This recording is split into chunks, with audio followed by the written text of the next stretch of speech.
Magandang araw mga bata! Ngayon ay meron tayong bagong leksyon. Bago natin muna talakayin yon, meron muna akong mga tanong para sa inyo.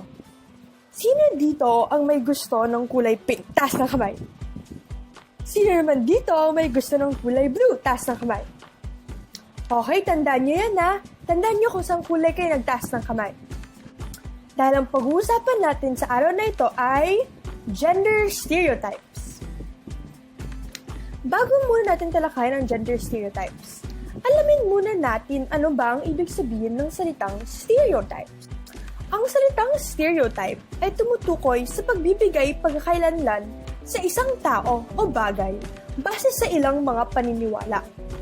Ang mga halimbawa nito ay mga ganda ang mga puti kaysa sa mga may itim. O di ba hindi naman totoo palagi ang mga yon? Sina Sarah Geronimo, Isabel Daza, ang ganda-ganda nila. Pero mga moreno sila. Kayumanggi ang kanilang mga balat. Kahit na ang dating Miss Universe na si Pia Wurtzbach, hindi rin ganun kaputi, pero natanghalan na pinakamagandang babae sa buong universe. Yun ang ibig sabihin ng salitang stereotype. May mga sinasabi o pinapaliwalaan ng mga tao na maaaring hindi naman talaga totoo tungkol sa iba't ibang klase ng mga tao. Ngayon ang ibig sabihin ng gender stereotypes. Ang gender stereotypes naman ay mga stereotypes na namabase sa kasarian o gender ng mga tao. Halimbawa nito, stereotype na ang kulay na gusto ng mga babae ay pink, habang blue naman ang gusto ng mga lalaki. Kayo ba? Tama ba to sa inyo? Gusto lang ba ng mga babae pink? Kayo mga lalaki, blue lang ba ang gusto ninyo? Oh, di ba hindi naman totoo palagi ito? May iba pa ba kayong alam ng mga stereotype tulad nito? Sige, sa ating diskusyon ngayon, pag-uusapan natin ang mga pambabae at panlalaking mga stereotype. Para sa mga panlalaki, may mga stereotype na ang lalaki ay inaakalang mas magaling sa pagdating sa paglalaro ng mga sports dahil sila ay mas mabilis at mas malakas kaysa sa mga babae. Sinasabing ang mga laruan ng mga lalaki ay mga kutse-kutsehan, baril-barilan, at mga bola. Sumasang-ayon ba kayo dito? Ang mga stereotype naman sa mga babae ay mas magaling ang mga babae pagdating sa pagluluto at pag-aayos ng kanilang sarili dahil sila ay mas mahinhin at maaruga. Sinasabi ang mga laruan ng mga babae ay mga luto-lutuan, manika at bahay-bahayan lamang.